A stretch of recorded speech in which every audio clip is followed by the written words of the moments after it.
आपका तो नहीं है लेक्चर कल बहुत था भाई, पर वो आज सुबह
ओके। सो हम स्टार्ट करते हैं। तुम्हें बताएगा कल हम लोगों ने कहाँ छोड़ी थी क्लास? तो सब कुछ रिमाइंड करा दो, किस पॉइंट पे था, क्या डिस्कस कर रहे थे हम लोग। ये स्क्रीन विजिबल है? वो ऑडियो आ रहा है ना? मेरा ऑडियो क्लियर है? Yes sir. तो कोई थोड़ा सा रिमाइंड कराओ, हमने ये शायद मिंटर मैक्स टर्म पे छोड़ी थी या कहाँ? एसओपी पीएस क्या बात कर रहे थे कल हम लोग? ये सर पीयूएस तक हो गया था सर। ठीक है। और किसी ने क्वेश्चन पूछा था ये वाला शायद, है ना, कि हमें कैसे पता यूनिवर्सल सेट में कितने होंगे, 0 से 1 या 2? ठीक है, तो उसका आंसर भी किसी ने दिया था कि नंबर ऑफ डिफरेंट वेरिएबल्स पे डिपेंड करता है कि ए अकेला है तो 2, ए और बी हैं तो 4, सी तक आ जाएगा तो 8, है ना, 0 to 7 तक, इस टाइप से। ठीक है, तो उसी थीम पे आगे बढ़ते हैं और थोड़े से और देखते हैं। तो उसे रिडक्शन और सिंप्लीफिकेशन का हम देखते हैं, और उससे पहले एसओपी और पीवीएस फॉर्म वगैरह अगर हमें लिखना है तो ठीक है। ओके, सो अरे ये तो कनेक्ट किया ही नहीं मैंने, बता, मैं लिखने जा रहा था लिखा था कहाँ से?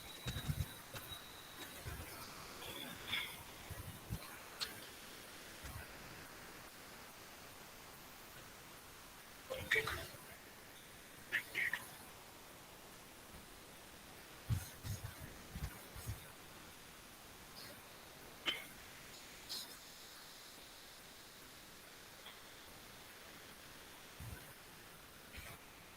सो let us take one more example. पहले हम लोग सिर्फ प्रोडक्ट ऑफ, या हम केवल सम ऑफ प्रोडक्ट ही देखते हैं, सबसे सिंपल वही रहेगा क्योंकि जनरली हम वो यूज करते हुए आते हैं। ठीक है, तो सम ऑफ प्रोडक्ट का स्ट्रक्चर कैसा रहेगा? It will be somewhat like this, कि मैं लिखता हूँ ए प्लस बी प्लस सी। ठीक है, ये क्या है? दिस इज मिन टर्म और मैक्स टर्म? Next term. अगर मैं सिर्फ मैक्स।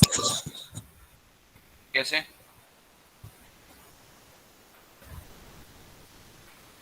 क्योंकि सर ए बी और सी में किसी की वैल्यू 1 हो जाएगी तो पूरा आउटपुट 1 आएगा। पूरा आउटपुट क्या हो जाएगा? 1।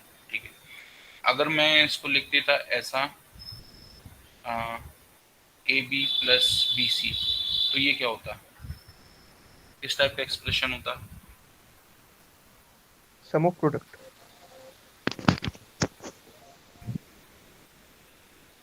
हम्म,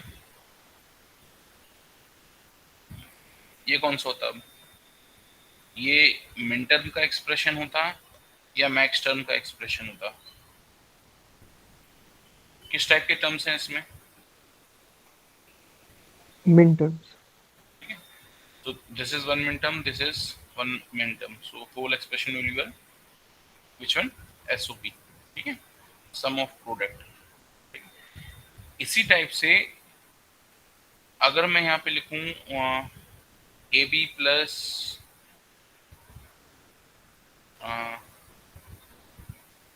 सी plus a into b plus d, ये किस टाइप का एक्सप्रेशन है?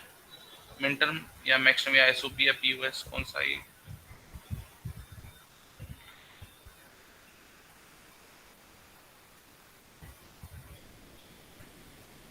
देखो इसमें मिन टर्म भी है, इसमें बस मैक्स टर्म भी है, दोनों है। ठीक है, तो this will be my hybrid. ठीक है, this will be my hybrid. Okay, इसमें दोनों टाइप के एक्सप्रेशंस हो। अब आते हैं हम नेक्स्ट स्टेप पे, जहाँ पे हम बात कर रहे थे कल, इनके सिंप्लीफाई की या सॉल्व की या रिड्यूस एक्सप्रेशन या कुछ की भी। ठीक है, या आपको स्टेटमेंट मिलता है कि write the minterm representation of the given Boolean expression, या write the max term representation of the given Boolean expression. ठीक है, और मान लो आपके पास आता क्वेश्चन यही वाला आता, a b plus a bar b. ठीक है, ठीक, और मेरे को लिखना है इसका मिन टर्म रिप्रेजेंटेशन लिखना है मेरे को। मैं कैसे लिखूंगा? कल हमने बात की थी यहाँ पे,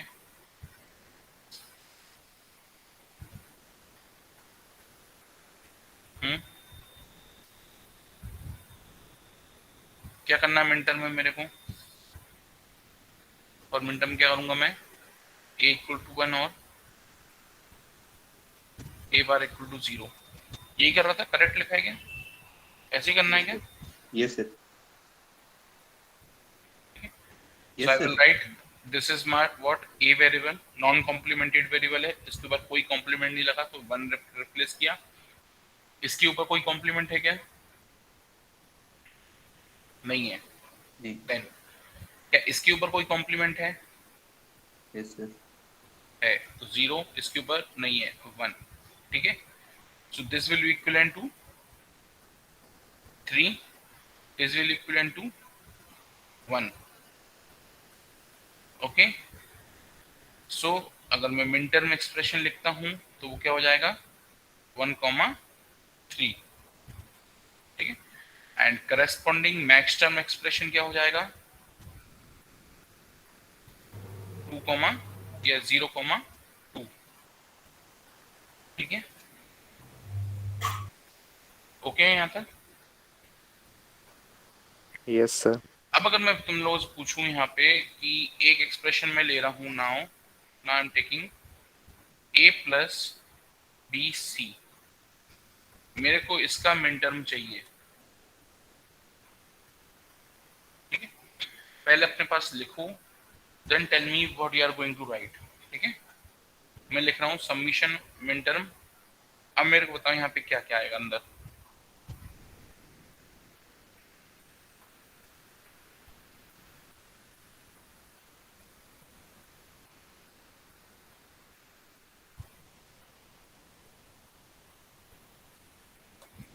यहाँ पे क्या क्या आ सकता है? सर इस पे अपन को और वेरिएबल लाना पड़ेगा? कुछ नहीं अभी, कुछ नहीं, बस अपने पास सॉल्व करो और मेरे को बस आंसर दो। किसी को अगर पता है कैसे करना है तो बहुत अच्छी बात, उससे करो, जिसको जैसे आ रहा है। अभी रीजनिंग कोई मत दो। सर 1 3 आना चाहिए। आ गया 1 and 3। Okay, anyone else? और बोलो।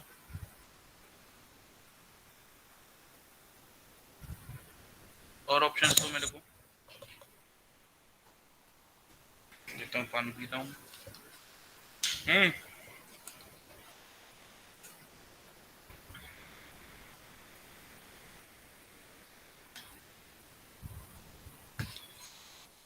बोलो भाई, कोई तो बोलो।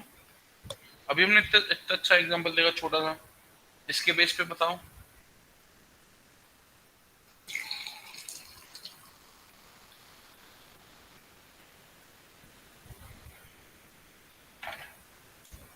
क्या आना चाहिए?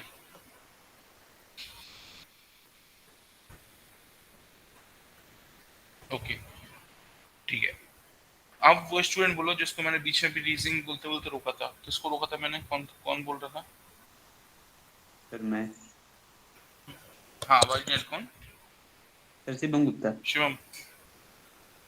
हाँ बोलो, अब बताओ क्या सर बोल रहे इसमें थे। सर इसमें अपन को 3 वेरिएबल है, तो और इसमें मतलब वो ऐड करने पड़ेंगे अपन को सर इसमें। कहाँ ऐड करने पड़ेंगे? सर ए के साथ अपन को बी और सी दोनों ऐड करने पड़ेंगे ओके, तो। हाँ और ठीक है। बी एंड सी के हम साथ एंड वो हम कैसे करेंगे? तो सर वो फॉर्मूला होता है sir, b plus b bar equal to 1। उसमें 1 ऑलरेडी है, तो उसकी जगह अपन सब्स्टिट्यूट कर देंगे। गुड, ठीक, बढ़िया, ठीक है। तो देखो ये क्या बोल रहा है कि हमें मिन टर्म्स लिखना है, ठीक है। तो मिन टर्म्स लिखते वक्त हम बेसिकली क्या करते हैं, हर टर्म का इक्विवेलेंट बाइनरी वैल्यू लिखते हैं, देन उसकी इक्विवेलेंट डेसिमल वैल्यू लिखते हैं, ठीक है।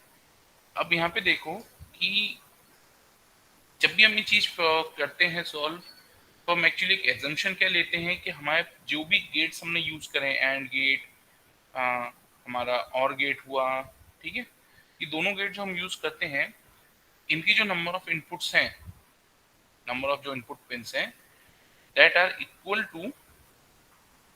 To total different number of inputs, ठीक है।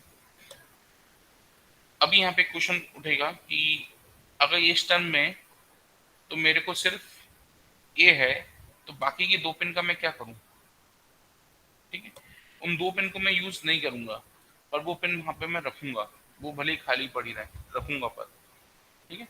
और क्यों रखूंगा, इसका रीजन याद करो। बिल्कुल स्टार्टिंग की हमारी क्लासेस थी, यहाँ पे हमने ये पढ़े थे, HRLM।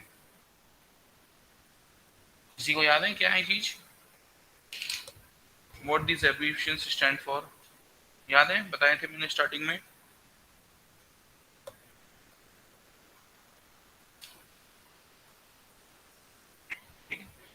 So these basically stand for your hierarchy, then regularity, locality and modularity, ठीक है। ये बेसिकली कहता है कि कोई भी सर्किट है उसकी एक प्रॉपर हायरार्की होनी चाहिए डिवाइसेस की, एक प्रॉपर सीक्वेंस होना चाहिए, ठीक है। ये कहता है कि जो भी डिवाइस हैं वो एक ही टाइप के होने चाहिए। जैसे लॉजिक सर्किट है तो प्रेफर करो उसमें केवल लॉजिक गेट्स हों, उसमें ट्रांजिस्टर्स या रजिस्टर्स या डायोड वगैरह ना लगाओ, ठीक है, केवल लॉजिक गेट, लॉजिक, ठीक है। लोकलिटी कहता है कि जो कंपोनेंट जिससे कनेक्टेड है उसके जितने पास हो सके उतना बेहतर, ताकि डिले कम हो सिग्नल के ट्रांसमिशन में, हमारे नंबर ऑफ वायर्स कम से कम हो। नंबर ऑफ वायर्स कम होंगे, डिले कम होगी, पावर डिसिपेशन कम होगी, इंटरफेरेंस कम होगा, को चैनल इंटरफेरेंस जो होता है, ठीक है।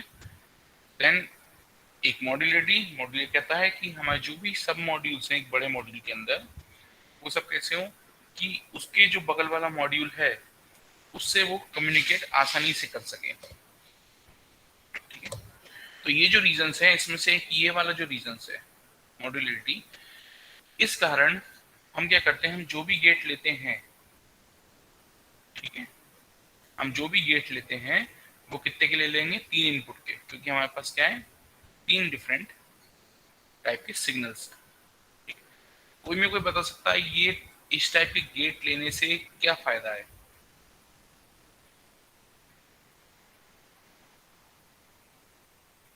हम ऐसे गेट क्यों लें? हम यहाँ पे मॉड्यूलरिटी रूल क्यों फॉलो कर रहे हैं? क्या बेनिफिट है हमें फॉलो करने से?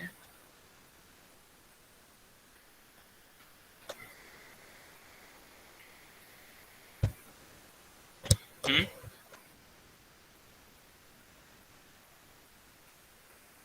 बताएगा कोई क्या बेनिफिट है?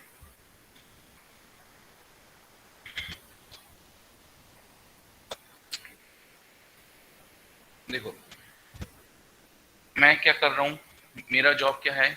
मेरा जॉब है कुछ डिजाइन करना, ठीक है? और मेरी एक्सपेक्टेशन क्या है इस डिजाइन को लेके, कि जितनी जल्दी ये डिजाइन बन जाएगी,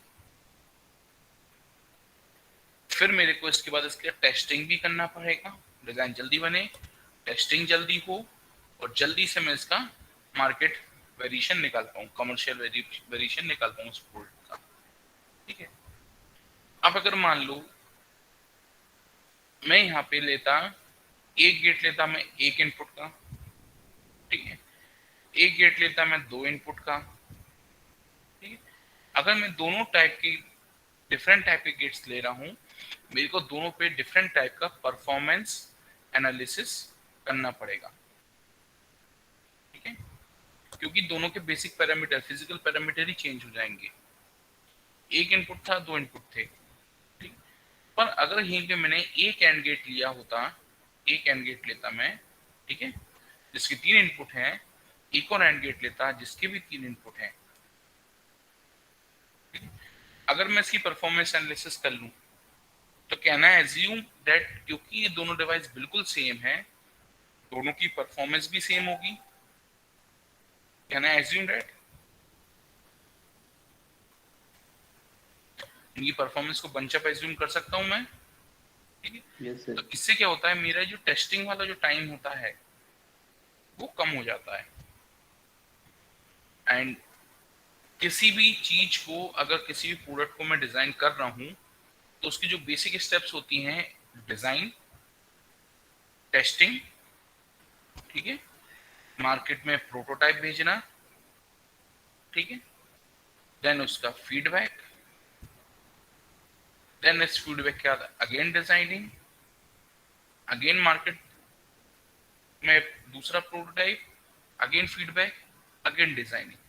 और ये प्रोसेस तब तक चलती है जब तक कि ये जो बीच की स्टेप है टेस्टिंग, ठीक है, जो हर जगह आएगी डी के बाद, वो परफेक्ट नहीं हो जाती as per your desired specifications. तो जो सबसे ज्यादा टाइम कंज्यूमिंग चीज होती है किसी भी डिजाइनिंग में, डिजाइनिंग प्रोडक्ट में, होती है ये दोनों, ठीक है? तो अगर मैं यहाँ पे सेम टाइप के कंपोनेंट ले लेता हूँ, ये वाला जो पार्ट है इसको मैं सिग्निफिकेंटली रिड्यूस कर लूंगा। That's why it is necessary take logic gates of similar type, ठीक है, सिमिलर फिजिकल पैरामीटर्स, ओके, ठीक है? तब वापस आता हूं मैं इस पे फिर से। मेरे पास था a प्लस बी सी, ठीक है? तो अब मेरे को ये तो समझ में आ गया कि मेरे पास जितने भी गेट्स हैं सब 3 इनपुट गेट्स होंगे, ठीक है? पर यहाँ पे जो मेरे पास टर्म्स हैं, these are not 3 input terms और 3 सिंगल टर्म्स, ठीक है? यहाँ पे किसी में एक है, एक में दो है, तो मेरे को क्या करना पड़ेगा? हाँ शिवम, क्या कर रहा था मैं चीज? शिवम, सर हाँ क्या कर रहा था मैं यहाँ पे? सर यहाँ पर सी प्लस सी बार और बी प्लस बी बार वो करना है सर, जोड़ना है। नहीं नहीं, करना क्या था, सिर्फ उत्तर बोलो। देखो करना क्या है, हमें यहाँ पे बी और सी का टर्म इंसर्ट करना है, यहाँ पे हमें ए का टर्म इंसर्ट यस करना है। हमारा पर्पस क्या ये है, हमारा yes purpose A plus a बार या बी प्लस बी बार करना नहीं है। हमारा पर्पस क्या है, ए बी और सी को रिस्पेक्टिव जगह पे इंसर्ट करना, इंटरपोलेट करना। अब वो इंटरपोलेट कैसे करते हैं, हम उस पॉइंट पे आ रहे हैं, ठीक है? ठीक है, हम उस चीज पे आ रहे हैं, हम कैसे इंटरपोलेट। तो अब देखो यहाँ पे ये जो मेरा एक्सप्रेशन है, ठीक है, ये बेसिक किस काइंड का दिख रहा है तुम्हें? ये तुम्हें अभी एसओपी दिख रहा है या पीओएस दिख रहा है? Sir SOP. एसओपी। एसओपी, ठीक है। एसओपी है मतलब बेसिकली क्या है, this is sum of products, मतलब कि इसका स्ट्रक्चर ऐसा होगा कुछ, term of a, term of b dot term of c plus again ऐसे ही एक और टर्म रिपीट होगा जिसमें ए बी सी का कंपोनेंट आ रहा हो, ठीक है।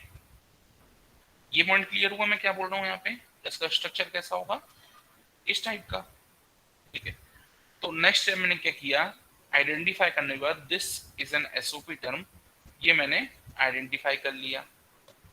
अब आइडेंटिफिकेशन के बाद मैं क्या कर रहा हूँ, ए डॉट वन, क्योंकि 2 बार करना था, बी और सी दोनों मिसिंग थे, 2 बार 1 लिखा, प्लस 1 डॉट बी सी लिखा, ठीक है। नाउ यूजिंग कौन सा लॉ ये बताओ मेरे को कि a plus a bar equal to 1, ये कौन सा लॉ होता है?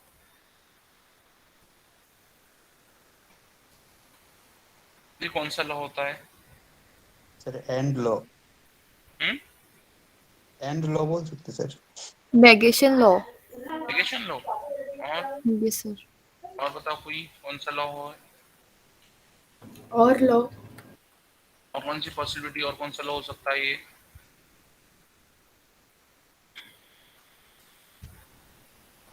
ये स्लाइड देखो, इस स्लाइड में मैंने बोला था फोटो लेके रखना।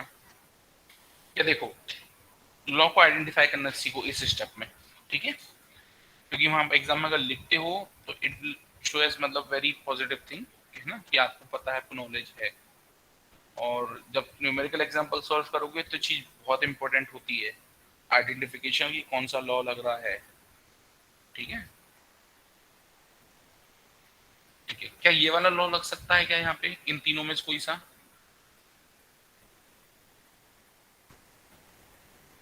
देखो वहां इनपुट में हमारे पास क्या, केवल ए और ए बार, ठीक है।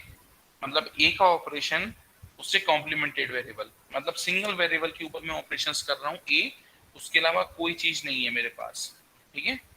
तो यहाँ देखो, यहाँ कहते हैं 10 ए, तो ये तो नहीं लगेगा। इन तीनों में से किसी के लिए 10 ए जरूरी थे, मिनिमम 2, 3 या 2, है ना। इनमें इन तीनों में मिनिमम 1 या 2, 2 या 3 कंपल्सरी थे। ए के साथ या तो बी या सी आता है या कुछ ऐसा कॉम्बिनेशन, ठीक है।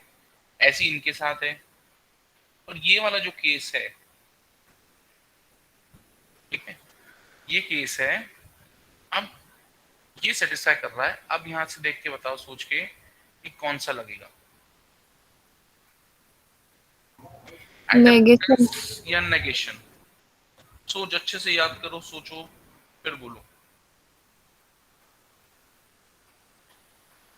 क्या आइडेम्पोटेंस नहीं लग सकता? सर यही लगेगा आइडेम्पोटेंस। कौन सा, नेगेशन? नहीं नहीं नहीं, नहीं सर, हाँ, ये आइडेम्पोटेंस नहीं लगेगा सर। नहीं लगेगा, ठीक है। क्यों नहीं लगेगा? क्योंकि एक चीज जिनको नहीं आ रहा उनको मैं फिर से रिमाइंड करा रहा हूँ, आइडेम्पोटेंस का मतलब है उसकी पोटेंसी केवल एक ही टाइप की है, ए, ठीक है। मतलब कि operation of a with a will give you only a, ठीक है। बट नेगेशन में क्या होता है, operation of a with another variation of a may give you 0 और 1, और ये अदर वेरिएशन कौन सा होता, बार, क्योंकि ए का एक ही वेरिएशन पॉसिबल है, या तो ए होगा या ए बार होगा, ठीक है। तो ऑपरेशन क्या हो सकता है, ए dot A bar, a plus a बार, इस केस में 0 आता है, इस केस में 1, ठीक है। क्लियर है आइडेम्पोटेंस क्यों नहीं लगेगा और नेगेशन क्यों लगेगा, ठीक है। आई होप वो सबको ओके होगा, ठीक है। Okay, coming back to this slide. तो पता चल गया ये वाला लगना है, ठीक है। तो ये मेरे को यहाँ बी इंसर्ट करना था, so I will just write a dot b plus b bar dot c plus c bar plus, यहाँ पे a इंसर्ट करना था, a plus a bar b dot c. Next step क्या रहेगी मेरी? अब सर ब्रैकेट को ओपन सारे करना। ब्रैकेट्स को ओपन करना। ठीक है, एग्जाम टाइम पे ध्यान रखना, ये जल्दबाजी बिल्कुल मत करना कि सारे ब्रैकेट को एक साथ ओपन करो। एट ए टाइम केवल एक ही ब्रैकेट ओपन करना। ठीक है, जैसे इस टर्म के लिए क्या हो जाएगा, a b plus a b bar c plus c bar plus a b c plus a bar b c. और जैसे मैंने यहाँ पे ब्रैकेट लगाया है, एक बार ब्रैकेट जरूर लगाना ताकि स्टेप आइडेंटिफिकेशन रहे कि हाँ से ये ब्रैकेट सॉल्व होकर ये एक्सप्रेशन आया है। ठीक है, एक बार ब्रैकेट लगाना, नेक्स्ट स्टेप में इस ब्रैकेट को हटा सकते हो। ठीक है, अब मैं इस पे आता हूँ तो क्या हो जाएगा, a b c plus a b का c bar plus a b bar c plus a b bar c bar. ठीक है, plus a b c plus a bar b c. ठीक है, अब अगले स्टेप क्या रहेगी, अगली स्टेप रहेगी यहाँ पे कॉमन वेरिएबल्स को देखना। ठीक है, अब कॉमन वेरिएबल्स को देखना है, मतलब कि मेरे को देखना है x प्लस, क्योंकि एसओपी है इसलिए x plus x equal to कितना होता है x। ये कौन सा लॉ है मेरा, आइडेम्पोटेंस है ना। ठीक नो है, सर, और लो। ऑन लॉ है पक्का, आइडेम्पोटेंस तो नहीं है ये। सर आइडेम्पोटेंस भी है और लो भी है। ओके, ऑन लॉ भी है और आइडेम्पोटेंस भी है। ठीक है, दोनों टाइप का लॉ है, वेरी गुड। ठीक है, बट यहाँ पे मेरे को उसको क्लियर करना पड़ेगा आइडेम्पोटेंस क्यों, क्योंकि x plus x bar is equal to 1, ये भी और लॉ है, यहाँ पे भी ऑरिंग हो रही है। ठीक है, और इसको मैं और लॉ इसलिए नहीं बोलूंगा क्योंकि फिर से उस स्लाइड पे जाता हूं मैं वापस,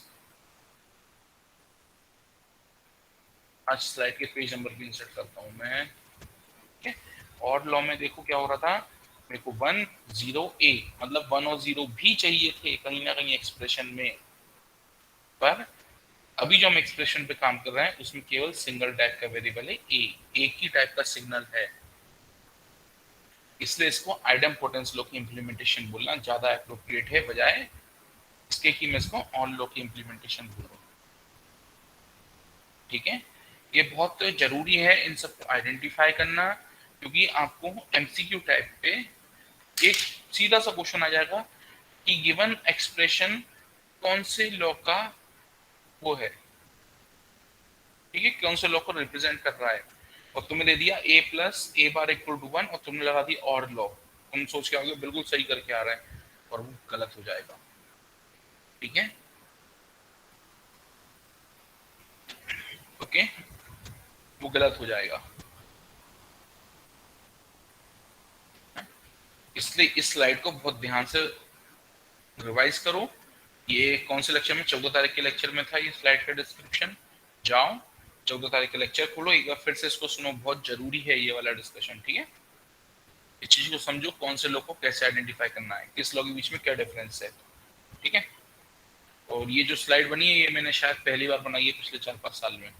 ठीक है, इस टाइप से क्लासिफिकेशन करके। ठीक है, okay, coming back to main slide again. बिल्कुल जाके उस स्लाइड पर रिवाइज करना, बहुत बहुत जरूरी से मैं तुम लोग को एडवाइस कर रहा हूँ। ठीक है, okay, so again applying the idempotence law. ठीक है, ये वाला टर्म और ये वाला टर्म दोनों सेम थे, so we'll just write ABC one time only, then we will write ABC bar। क्या ABC बार कहीं और है, नहीं है, एक ही बार था, प्लस AB बार C, क्या कहीं और है, नहीं है, plus AB bar C bar plus A bar BC। now we have n number of terms that overall are your minterms. Each term is a minterm and each term has all the different kind of signal variables in it। ठीक है, तीनों type के हो गए। अब हम यहाँ पे वैल्यूज रखना स्टार्ट करेंगे, इनकी बाइनरी इक्विवेलेंट वैल्यूज रखेंगे। क्या आएगी, 1 1 1 दिस विल बी 110 110 101 100 एंड 011। ठीक है, तो ये किसके इक्विवेलेंट हो गया है मेरा? This is equivalent to my 7, then 6, then 5 5, 4 then 4, and then 3 3. Then again rearranging it, 3, 4, 5, 6, 7। ठीक है, और अगर 2 मार्क्स से ज्यादा का क्वेश्चन है ये सब्जेक्टिव में, एमसीक्यू में तो यही खत्म हो जाएगा, अगर सब्जेक्टिव में है तो एक बार लिख सकते हो, and corresponding the max term values are, वो भी लिख दो 0, 1, 2, 6, 7। ठीक है, ये भी लिख दो। और बेटर अगर टाइम परमिट है, तुम्हें स्पीड ओके है, तुम्हें लग रहा है तुम कर सकते हो, ऐसी छोटी छोटी एक्स्ट्रा स्टेप्स कर दो, ये फुल मार्क्स अचीव करने में हेल्प करती है। ठीक है, पूछा मैंने यहां तक था, ठीक है, पूछा मैंने यहां तक था, यहां तक भी करोगे तो भी you are eligible for full marks. ठीक है, बट ऐसी एक्स्ट्रा स्टेप्स आपको फुल मार्क्स गारंटीड कर देती हैं। पर ओवर कॉन्फिडेंस में कभी भी ऐसी एक्स्ट्रा स्टेप्स में फिर गलती मत कर बैठना बस। ठीक है, ये ध्यान रखना, गलती मत कर बैठना। ओके है? Should I move to next example? Sir yes sir. हाँ, क्या बोल रहे हैं? सर ये जो हमने कंपोनेंट्स लिए उसके FA.FA+FC, हाँ, सर इसमें जो हर एक टर्म में कंपोनेंट्स डिफर नहीं करेंगे, मतलब सेम ही लेंगे? हाँ, देखो पहली चीज तो एक काम करो, ये जो कंपोनेंट टर्म्स बोल रहे हो उसको बहुत क्लेरिफाई, बिल्कुल प्रैक्टिस करो बोलने की कि सिग्नल और टर्म। ठीक है, सिग्नल्स क्या है? ए बी सी, टर्म क्या है? उनका कॉम्बिनेशन। ठीक है, ओके, अब पूछो क्या क्वेश्चन है तुम्हारा। सर जैसे हमने इसमें FA.FB.FC लिया, उसको बाद सर उसके बाद क्या लेंगे हम, मतलब कोई डिफरेंस नहीं आएगा? नहीं, देखो यहाँ मैं ये बताना चाहता कि जितने भी टर्म्स हैं तुम्हारे पास, ठीक है, एफए तो मैंने एक्चुअली इसलिए लिखा था, अगर मैं सिंपल लिख देता ए बी सी, फिर यहाँ पे भी क्या ए बी सी, तो थोड़ा सा क्लैरिफिकेशन लिखता है, इसलिए वो क्लैरिफिकेशन दिखाने के लिए मैं लिखा था एफए। एफए से मेरा मतलब या तो ए हो या ए बार हो, कुछ ना कुछ होना चाहिए ए का रिप्रेजेंटेशन वहां पे। ठीक है, ए का रिप्रेजेंटेशन होना चाहिए, ये मेरा मतलब था। कि मतलब अगर मैं इस टर्म को देख रहा हूँ, इस टर्म में मेरे को तीनों टाइप के सिग्नल्स चाहिए, इस टर्म में भी मेरे को तीनों टाइप के सिग्नल्स चाहिए, उस हिसाब से मैं एक्सप्रेशन का एक्सपेंशन करूंगा।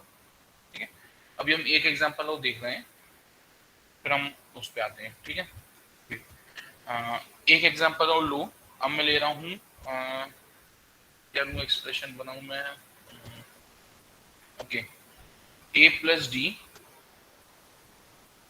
एंड ए प्लस बी, मेरे को इसका मिन टर्म चाहिए,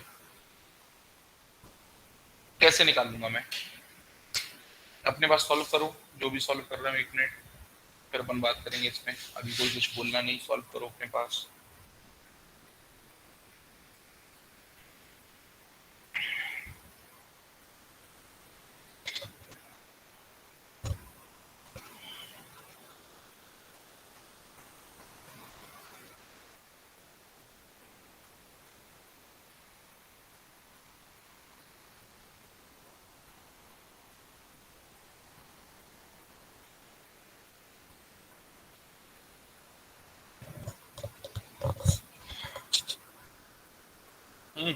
हो गया, जो लोग भी कर रहे थे। ओके, जब भी ऐसा क्वेश्चन आता है, सबसे पहले स्टेप क्या थी हमारी, ये आइडेंटिफाई करना है कि एसओपी है पीओएस है। तो ये मेरा एसओपी है या पीओएस है, कौन सा है? POS है। पीओएस है। ठीक है, दिस इज नॉट एसओपी। ठीक है, और चाहिए क्या है मेरे को? Min term.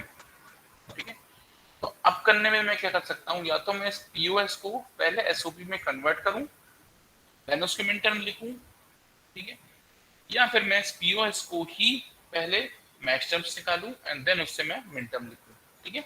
तो क्योंकि ये तो एक छोटा सा एग्जांपल है इसलिए तुम्हें लग रहा होगा कि हम यहाँ कन्वर्ट कर सकते हैं, और जब बड़े बड़े एग्जांपल आते हैं तो कुछ कुछ डिफिकल्टी हो जाती है।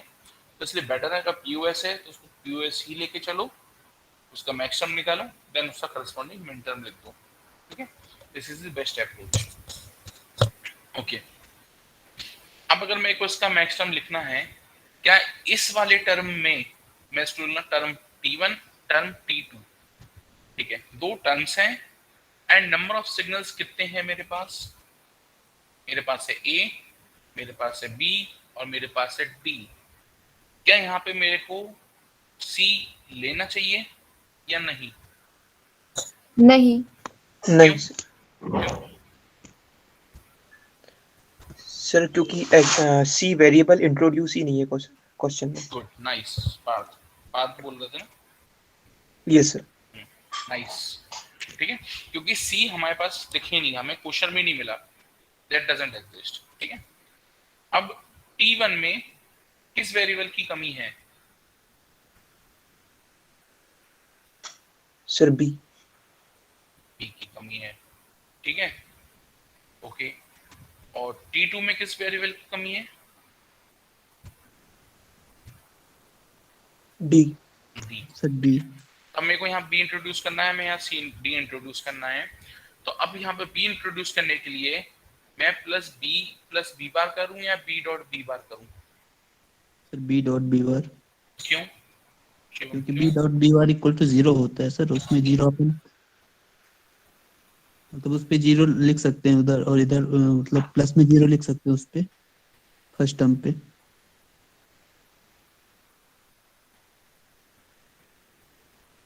ऐसे? नहीं sir, no sir, sir T1 term पे 0 ऐड करेंगे।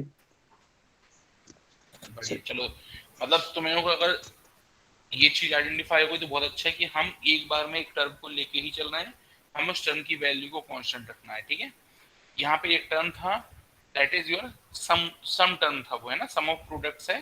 तो जो बेसिक टर्म था वो क्या था? प्रोडक्ट टर्म था, तो हमने उसमें डॉट बंद करा था। यहाँ पे हमारे पास क्या है? प्रोडक्ट ऑफ सम्स है, मतलब जो एक टर्म है वो सम है, SUM सम वाली टर्म है, तो वहाँ प्लस 0 करूंगा मैं। ओके, तो क्या करूंगा? A plus d plus 0 and A plus b plus 0। Okay है ये? Yes sir. Then A plus d plus B dot B bar, A plus B plus D dot D bar. Okay, अब क्या होगा?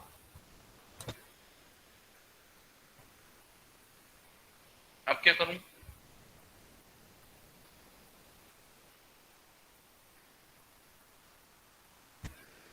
अब क्या करा जाए बताओ?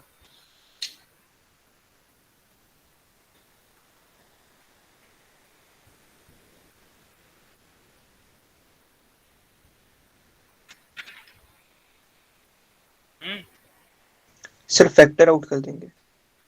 कैसे?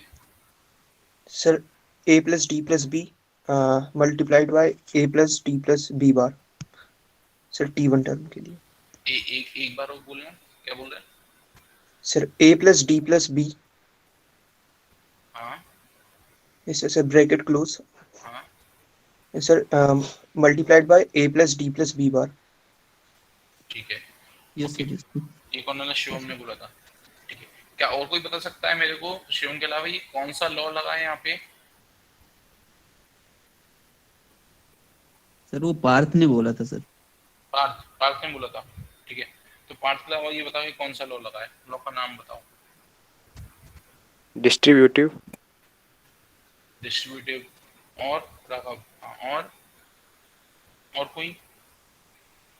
मेरे को है ना एक चीज करो, ये मेरे को ये बताओ ये कौन सा लॉ है?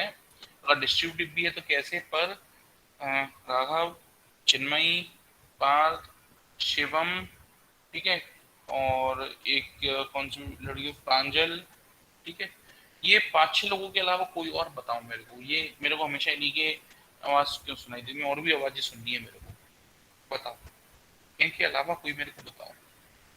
मैं किसी को पॉइंट आउट नहीं कर रहा, पर इन 5-6 के अलावा मेरे को कोई बताओ यार आज। या फिर मैं किसी से पूछ लूंगा, उसको बताना पड़ेगा।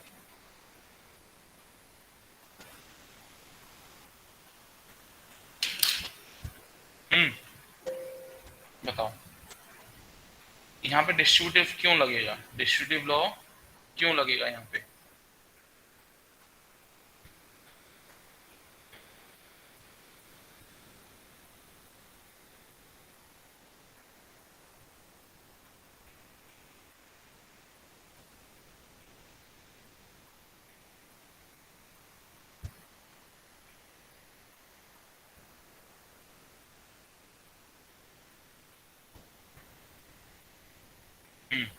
सौम्या अभी है क्या क्लास में? आज नहीं है? बता तो बढ़िया, आज नहीं है। अच्छा, और कौन है? प्राची गिरी आज है क्या क्लास में? है। हाँ प्राची, प्राची गिरी बताओ बेटा। Yes sir. हाँ, ये ऐसा क्यों हो रहा है? ये डिस्ट्रीब्यूटिव लॉ क्यों लग रहा है? और क्या उसने सही बोला है कि डिस्ट्रीब्यूटिव लॉ है?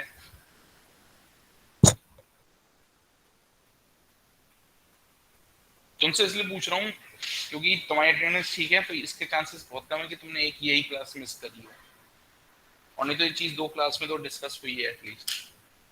तो एक भी करी होगी तो दूसरे में भी हुई होगी। तो बताओ क्यों है ऐसा? और क्या उसने सही बोला है कि डिस्ट्रीब्यूटिव लॉ है ये?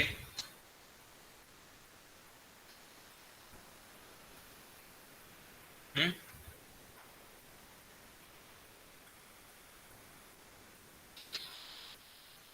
क्या उसने सही तो शायद आइडेंटिफिकेशन किया? हाँ बोलो। सर मे बी डिस्ट्रीब्यूटिव ही लगेगा, मुझे क्लियर नहीं है। क्यों, किस किस पॉइंट पे क्लियर नहीं हो, पहले ये बताओ, क्या कंफ्यूजन है तुम्हें? सर ये लॉ वाली क्लासेस मतलब मैंने ज्वाइन तो करी थी, बट उस टाइम पे उतना समझ में नहीं आया था, क्योंकि मैं कुछ और कर रही थी और नेटवर्क इशू की वजह से आवाज़ नहीं आ रही थी, तो मैं कुछ और कर रही थी। ओके, तो अगर assuming these are your genuine reasons कि आपको आवाज नहीं आई थी या समझ में नहीं आया था, तो ये चीज मेरे को कब कन्वे करी जाएगी और कब मेरे से दोबारा ये चीज पूछी जाएगी कि सर मेरे को चीज समझ में नहीं आई है?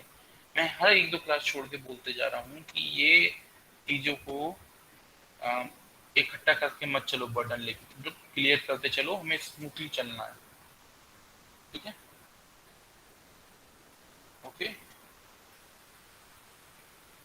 बिल्कुल यस क्लियर सर। करते चलो। Shailesh, yes sir. क्या डिस्ट्रीब्यूटिव लॉ ही लगेगा?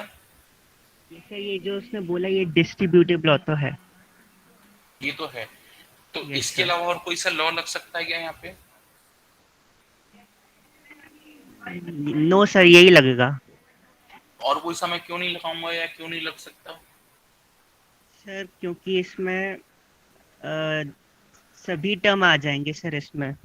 Sir a b a d b भी आ रहा है इसमें, वो ये ठीक है, फर्स्ट को अगर अपन ने ओके, डिस्ट्रीब्यूटिव में कन्वर्ट किया तो, ओके, और सो वैसे सब में आ जाएगा। Okay, so this is the right thing to do है ना, इस स्टेप के बाद this is the right thing to do.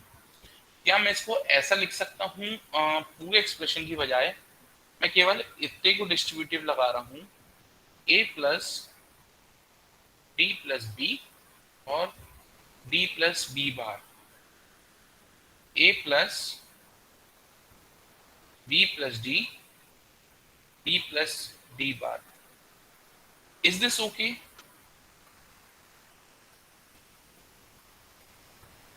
Is this okay? Can it be done? No Or sir. should I just move to this step only?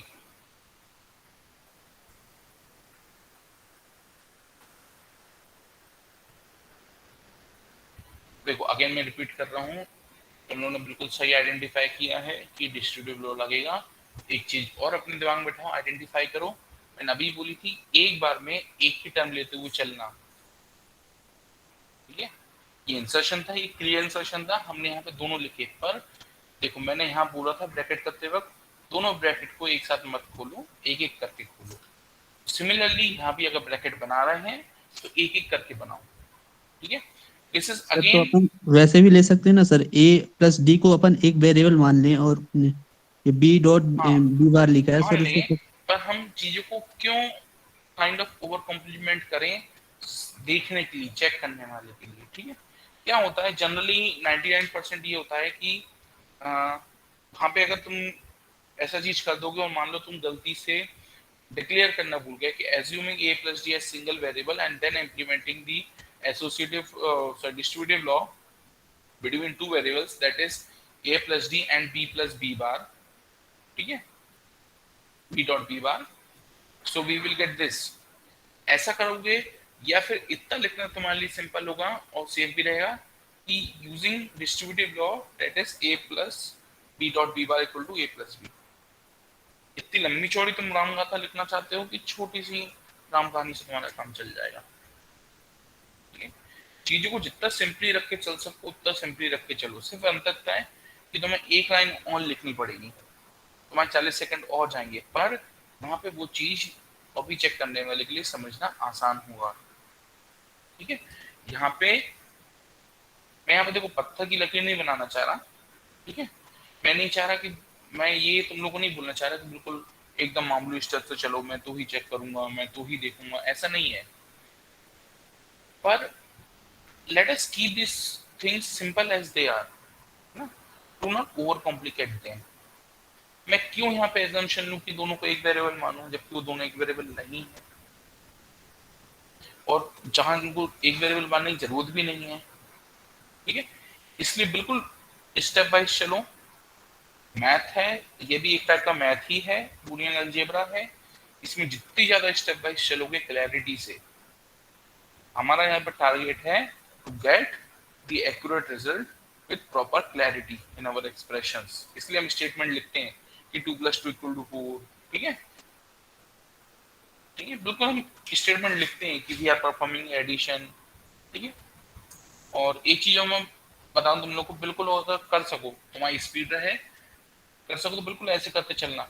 Step 1 this expression, step 2 this expression, step 3 this expression, तो लिखने में आसान होगा। जैसे हम maths में लिखते थे कि applying this law on equation number 5, applying this law on equation number 6, putting this value as equal to 5 in equation number 3, इस टाइप से स्टेटमेंट लिखते थे ना हम। अगर S1 S2 S3 करोगे तो तुम्हारे पास बिल्कुल आराम से क्लैरिटी से चलता जाएगा, ठीक है। प्रैक्टिस करना अगर तुम्हारी स्पीड परमिट करती है तो। देन अगेन मैं यहाँ पे ये लगाऊंगा, अगेन डिस्ट्रीब्यूटिव लॉ लगाऊंगा, फिर मेरे को दिख जाएगा a + d + b, then a + d + b bar, then a + b + d, then a + b + b bar। अब नेक्स्ट स्टेप क्या रहेगी मेरी? सर इनमें बाइनरी पुट करना सर। नहीं, गलत जवाब।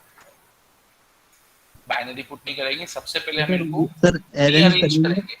ये सर ए बी और डी के फॉर्म में, a + b + d, then a + b bar + d, then a + b + d, then again a + b bar plus, नहीं क्या था, सॉरी यहाँ क्या था, d bar था, ये sir D a bar. + b + d bar, ठीक है, ओके। अब मेरे को दिख रहा है दोनों कॉमन है, तो इन दोनों कॉमन्स को मैं रिमूव करके एक बार लिख लूंगा। So my expression will be a + b + d, then a + b bar + d, then a + b + d bar। अब नेक्स्ट चेक एक बार और चेक कर लो विजिबली, कुछ लिखने की जरूरत नहीं कॉपी पे, पर एक बार चेक कर लो क्या हमारे यहाँ पे तीनों टर्म्स हैं, हर टर्म में क्या तीनों सिग्नल्स हैं, वेरिएशंस उनके a b d checked, a b d checked, a b d checked, क्या हमारे तीनों सीक्वेंस में है, ठीक है, a b d a b d a b d. आप सीक्वेंस इनका ऐसा भी रख सकते हो, ठीक है। कि ADB ADB ADB ये भी करेक्ट रहेगा, पर तीनों में एक ही टाइप का सीक्वेंस होना चाहिए। पर अगेन वही कि जब एग्जांपल कर रहे होगे तो हमें बाय डिफॉल्ट हमारी जो अपब्रिंगिंग है हमें A B एंड देन उसके बाद ही D याद आता है। तो इसी सीक्वेंस में चलूंगा तो गलती होने के चांसेस निल। अगर मैं जरूर से मैं दिमाग लगा लिया कि नहीं हम तो करेंगे, हम उसको A D B A D B bar A D bar B लिखेंगे, और पिछला गलती से यहाँ आते आते हमने लिख दिया A B D बार। ठीक है, ऐसी गलती मत करना, ऐसी ओवर स्मार्टनेस मत करना एग्जाम में। Again tell you, let's keep this things simple as possible. ठीक है, अब यहाँ पे फाइनल वैल्यूज। हाँ बोलो सर, यदि कोई टर्म मतलब 2 या 2 से ज़्यादा बार है तो सर भले वो इनटू में हो या प्लस में हो, सर उसे एक ही बार लिखना है ना? इन दोनों की बोल रहे हो? यस सर, जैसे ये सेम थे plus d plus p. Simple सा है, x dot x equal to x, x plus x equal to x। भाई एक ही चीज है ना, हम क्यों उसको दो बार लिखें? ठीक है, यस दो सर। बार क्यों लिखें हम? और मान लो अगर मैं उसका बूलियन एक्सप्रेशन लिख भी देता, सपोज जैसे इसका मान लो बूलियन एक्सप्रेशन 3 है, तो मैं 3,3 लिख के क्या करूंगा? एक ही बार 3 लिखना काफी है ना? जरूरत यस नहीं सर। है उसकी वहां, इस कारण। ठीक है ना, अब हम क्योंकि मैक्स टर्म्स लिख रहे हैं तो मैक्स टर्म में जो नॉन कॉम्प्लीमेंटेड था हम उसकी जगह क्या लिखते थे? 0, और जो कॉम्प्लीमेंटेड थे उसकी जगह हम क्या लिखते थे? 1। ठीक है, so we will replace the values as 0 0 0 comma 0 1 0 comma 0 0 1। ठीक है, so this is multiplication of m for 0 2 and 1, again rearranging it as 0 1 2, so my summation of m will be 3 only। ठीक है, क्वेश्चन क्या था मेरे पास? मिन टर्म लिखना था। ठीक है, तो क्योंकि मिन टर्म ही पूछा गया था तो ये लिखो, और इसके बाद फिर इसका करस्पॉन्डिंग एक्सप्रेशन भी लिखो। बूलियन एक्सप्रेशन क्या होता? 0 1 1, और एक इसका मिन टर्म का है, तो मिन टर्म के लिए 0 का मतलब क्या होता था? कॉम्प्लीमेंटेड वेरिएबल a बार, ठीक है, b c। तो this will be our final answer for this example. तो 3 वेरिएबल थे तो सर और आएंगे ना इसमें से? 3 क्या? 4 5 7 तक आएंगे। हाँ देखो, जनरली ऐसा है कि अगर आप एमसीक्यू भी सॉल्व कर रहे हो तो अगर आपको 4 या 5 वेरिएबल एट मैक्स 4 या 5 वेरिएबल बहुत ही रेयर एक्यूरेंस होता है कि मिले भी तो ऐसा होगा कि आपको देख के ही एकदम से आइडेंटिफाई हो जाएगा कि ट्रिक है। ठीक है, जैसे यहाँ पे अपन ने किया था, ये ऐसे ही मैंने एक एग्जांपल लेने की कोशिश की थी। मैं एमसीक्यू कर रहा हूँ, वहाँ एक आ जाएगा भाई ए बी और ई के बीच में, ठीक है, और 5-6 से ब्रैकेट बने रहेंगे बहुत सारे। ठीक है, तो मैं एक सेकंड में कंफ्यूज हो गया, बी सी बी इंट्रोड्यूस करना है मेरे को, तुम लगे उसमें टाइम बर्बाद करने। ठीक है, तो जब भी ऐसा क्वेश्चन आए तो उसको बहुत कामली पहले ऑब्जर्व करो कौन कौन से वेरिएबल्स हैं। ठीक है, उसका पीओएसएसओ भी चेक करो एंड देन उसका वो चेक करो। ठीक है, बहुत कामली काम करो उस पे, मतलब ये। और अगर 4 या 5 वेरिएबल का आएगा भी तो बहुत सिंपल सा आएगा। ठीक है, इट विल बी बहुत सिंपल। उसके ज्यादातर सारे टर्म्स में आपके सारे वेरिएबल्स मौजूद रहेंगे, एक आधी टर्म होगा जिसमें वेरिएबल इंसर्ट करना पड़े, क्योंकि एमसीक्यू के बनाते वक्त भी टारगेट ही रहता है कि स्टूडेंट को उस पर ज्यादा टाइम इसको सॉल्व करने में वेस्ट ना करना पड़े। ठीक है, एक से 1.25 मिनट के अंदर वो क्वेश्चन सॉल्व हो जाए, ये टारगेट रहता है। सर मैं ये बोल रहा हूँ सर, इधर जो आप मिन टर्म लिखे हैं उसमें सर 3 बस लिए, उसमें 3 4 5 6 7 आएगा ना सर? अरे ये बेटा जो बता रहा था क्यों आएगा 3 4 5 6 7। सर क्योंकि 3 वेरिएबल थे सर इसमें ए बी डी, तो सर हाँ उसके कारण नहीं होगा। अच्छा ये यस बोल सर, रहे हो? हमको भी वही कंफ्यूजन था कि वहाँ 3 वेरिएबल्स है तो। Okay okay okay okay okay, ये देखो जो चीज मैं तुम लोगों को बोलता हूँ जल्दबाजी में गलती मत करना, वो मैं कर बैठा, तो सोचो मैं कर रहा हूँ तुम लोगों से भी हो सकती है। ठीक है, तो मिन टर्म क्या होते हैं? 3 4 5 6 और 7 है ना, और करस्पॉन्डिंगली फिर उतने ही वो वेरिएबल लिखा जाते हैं, ठीक है, 5 variable. Okay, sorry this was my mistake. Okay, I accept. ठीक है, तो चलो तुम लोग कम से कम जल्दी पकड़ ली, तुम लोग चीज समझ में आ गई, मतलब ये क्या क्लियर है? Yes sir. सर अब किसी हम लोगों की हाँ क्लास है सर, नेक्स्ट क्लास है सर। हाँ, सर इसलिए एक पूछो डाउट क्या था चीज क्लियर है। हाँ, एक सेकंड रुको, सर। तुम्हारा डाउट है, 1 मिनट रुको। हाँ, एक बार मैं अटेंडेंस डाउनलोड कर लेता हूँ। एक्सेल डाउनलोड नहीं होती यार। ठीक है, जिसको कोई डाउट नहीं है वो मैंने अटेंडेंस डाउनलोड कर लिया, क्लास लीव करके वहां पे ज्वाइन कर सकता है। जिसको डाउट है वो मेरे से डाउट पूछ लो। Okay, everybody else is free to go. हाँ, कौन पूछ रहा डाउट? अब बोलो, क्या बोल रहे थे? सर जैसे आपने वहाँ डिस्ट्रीब्यूटिव लॉ लिया था, तो जो सर आपने बताया था और जो पार्थ ने बताया था, उसमें सर अगर पार्थ वाला भी लेंगे तो डिफरेंस आएगा कुछ? कौन सा? जो सर पार्थ ने बताया था ऊपर, जो a plus d plus b into a plus d plus b bar, sir ऐसे करेंगे तो कोई डिफरेंस आएगा? मैं समझा नहीं, मैं 1 मिनट, मैं ये लाइन दोबारा लिख रहा हूँ, फिर तुम बोलना। a plus d plus b dot b bar, इसके ऊपर क्या बोल रहे हो तुम? सर जैसे आपने इसका बताया था a plus d plus b dot d plus मैंने बी बोला था बार। इसको सॉल्व करो और फिर जो आए फिर उसको सॉल्व करो, ये मैंने बोला है ना। यस सर, लेकिन और सर तुम जैसे बोल रहे हो पार्थ ने कि बताया था अगर ए मैं, डी। हाँ अब समझा, अगर मैं इसको पूरा लेके करूँ, है ना। देखो, रीजन बस इतना है, कौन ने पूछा ये क्वेश्चन? किससे बात कर रहा हूँ मैं अभी? सर राघव। राघव। देखो राघव, ऐसा है कि बस ये चीज करने में बिल्कुल कर सकते हो, this is nowhere wrong, ठीक है, यू कैन डू दैट, ठीक है। पर ये चीज मैं इसलिए रिकमेंड नहीं कर रहा, एज ए क्लास में चीज रिकमेंड नहीं कर रहा हूँ, क्योंकि हर व्यक्ति ये चीज ऑब्जर्व नहीं कर पाएगा, ठीक है। ये सबका कैलिबर सेम टाइप का नहीं होता, कि तुम्हें दिख गया तुम कर दो, ठीक है। पर फिर वहां बिल्कुल ध्यान रखो कि तुमने वो लंबी चौड़ी कहानी लिखी हो कि applying the distributive law, that is, और ये चीज ध्यान रखना, डिस्ट्रीब्यूटिव लॉ अप्लाई करते वक्त कभी भी जब उसका स्टेटमेंट लिख रहे हो, हमें लिखना पड़ता है, तो उसको a plus b equal to वो उसमें मत लिखना, फिर वो एक्स वाई जेड के टर्म में लिखना, ठीक है। वो भी चीज बहुत जरूरी है, नहीं तो वो कंफ्यूजन होता है। फिर हम पूरा लिखो, तुम 3-4 लाइनें, तुम लिखने में टाइम वेस्ट होगा। उतने टाइम वेस्ट करने के बजाय तुम ये एक एक सिंगल वेरिएबल वाला एक्सप्रेशन लिख सकते हो थ्योरी लिखने के बजाय, और मेरे को भी टाइम वेस्ट होगा कि मेरे को थ्योरी पढ़ना है, ठीक है। यस सर, मतलब सब जिस क्वेश्चन सिस्टमैटिक को, चलना है। हाँ सोचो, जिस क्वेश्चन को मेरे को चेक करने में 30 सेकंड लगने थे, वहां मेरे को 50 सेकंड लग रहे हैं, ठीक है। एक क्वेश्चन पे तो 20 सेकंड पड़े, पर सोचो ऐसी 70 कॉपी रखी है, मेरे को तो एक लिमिटेड टाइम फ्रेम में वो भी चेक करना है ना। Yes sir.